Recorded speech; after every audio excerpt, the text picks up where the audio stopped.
최근에 개인회생 상담을 많이 하다 보면 채무자들이 개인회생을 신청하지 않고 망설이는 이유들이 많이 늘어나고 있거든요. 거기에 대해서 같이 한번 생각을 해봅시다. 첫 번째, 사용처를 소명해야 된다고 들었는데 그게 부담이 된다. 그것 때문에 못하고 망설이고 있었다. 이런 얘기 많이 하시거든요. 사용처 소명을 하는데 그거 뭐 밑줄 긋는 거 그런 게 부담이 된다는 게 아니라 내가 사용한 금액이 내가 생각해도 법원에 보고하고 싶지 않은 내용들이 많은데 이것 때문에 안 하는 게 좋지 않을까, 그렇게 말씀하시는 분들이 많이 계십니다. 개인회생을 신청하자마자 최근 1년 내에 빌린 최근 채무하고 은행 입출금 내역, 카드 사용 내역, 이 세 가지에 대해서 사용처를 소명을 시키거든요. 사용처를 소명을 했는데 소명하지 못하는 부분에 대해서는 청산가치에 반영이 됩니다. 청산가치에 여러분 익히 아시겠지만 청산가치에 7,200만 원이 반영되면 채무자는 청산가치 이상을 변제를 해야 되니까 7,200 이상 변제를 해야 되거든요. 그럼 7,200 나누기 36개월 하면 한 달에 200만 원 이상 변제를 해야 된단 말이죠. 물론 현재 가치 할인 개념까지 고려하면 200만 원보다 약간 더 변제를 해야 됩니다. 근데 대부분의 채무자 같은 경우는 사실 이 부분을 걱정하실 필요가 없습니다. 왜냐하면 대부분의 채무자는 기존 채무 상환하는 데 썼거나 아니면 생활비 썼거나 이 둘 중에 하나인 경우가 대부분이거든요. 법원에서는 이 두 가지에 대해서는 문제를 삼지를 않아요. 그리고 소명하는 입장에서도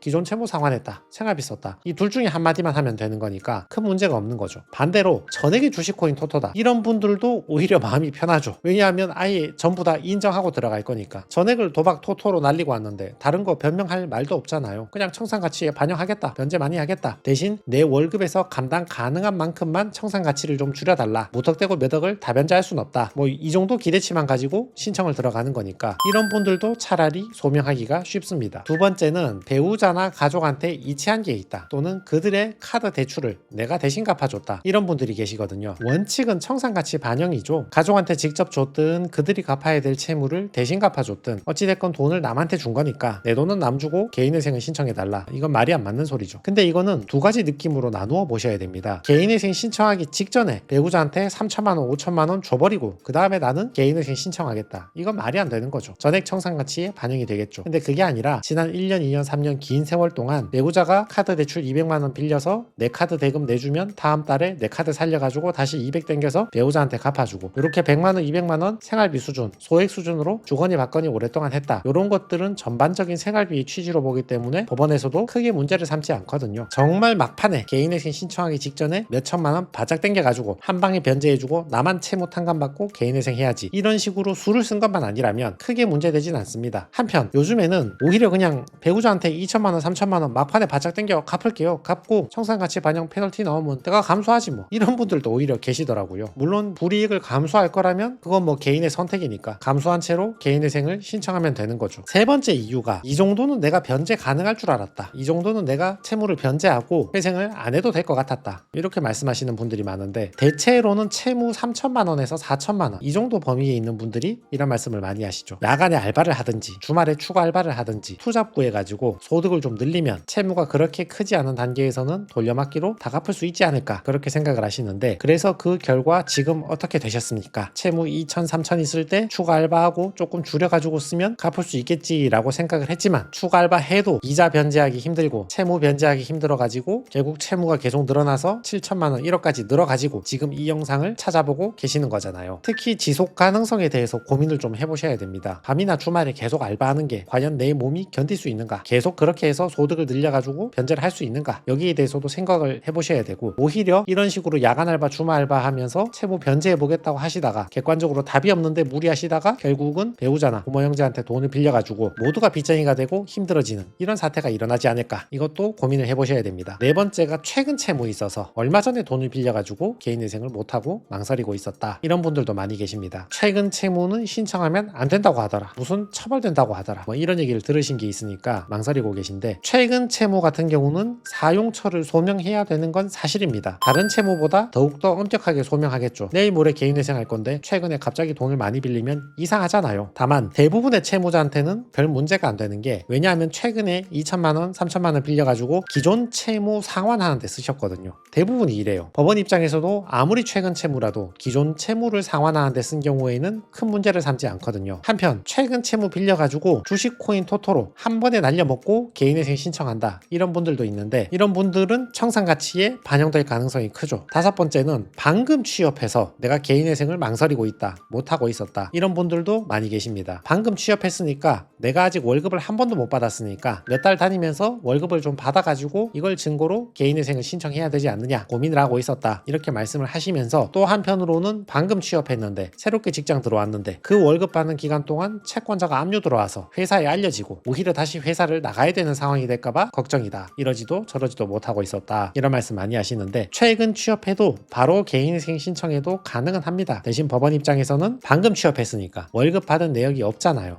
그러니까 개인회생 재판을 진행하는 가운데 월급을 계속 받고 있는지 수시로 확인을 하는 겁니다. 자, 여기 보시면 표준 근로계약서가 있는데, 이분은 24년 8월에 신청하신 분인데 8월에 취업해서 8월에 바로 신청하신 분입니다. 원래 개인회생 하시는 분인데 코로나 집합금지 이후로 고금리 되고 경기 불황이 계속 빠져든 그 이후로 계속해서 저녁에 사람 구경하기 힘들다, 요즘 골목에 사람이 없다, 매출이 나오지가 않는다, 이런 이유로 개인 사업하시는 걸 폐업하고 취업해서 개인회생 신청하신 분이거든요. 자영업 버티는 동안 결국은 월세 못 내가지고 보증금 전부 다 까먹어버렸고, 배우자하고 나하고 둘이 열심히 하면 변제할 수 있다는 생각에 가게는 배우자한테 맡겨놓고 나는 새벽에 다른 가게 취업해서 알바하면서 돈 벌어가지고 변제하려고 노력했지만 본업인 자영업도 잘 되지 않고 힘들어가지고 결국은 자영업 그만두게 되었다, 결국 개인회생을 신청하게 되었다, 그런 취지입니다. 신청하자마자 최근 채무 바로 물어봅니다. 어떻게 사용했는지 도표를 만들어서 사용처를 소명해야 되고, 사용처가 불분명하거나 개인한테 편파 변제했거나 도박 낭비 게임 한 경우에는 청산가치에 반영합니다. 법원의 규정을 봅시다. 최근 채무가 상당할 경우에 어떻게 처리할 것인가, 이거 법원의 직무 편람인데, 신청 전 1년 내에 빌린 돈을 최근 채무라고 합니다. 그러니까 빌린 지 2달 됐는데 2달만 더 버티고 신청할까요? 2달이나 4달이나 8개월이나 최근 채무인 건 똑같습니다. 다만 법원도 대출금의 상당 부분이 기존 채무 상환에 사용되었을 때는 기각사유라고 보기는 어렵다, 이렇게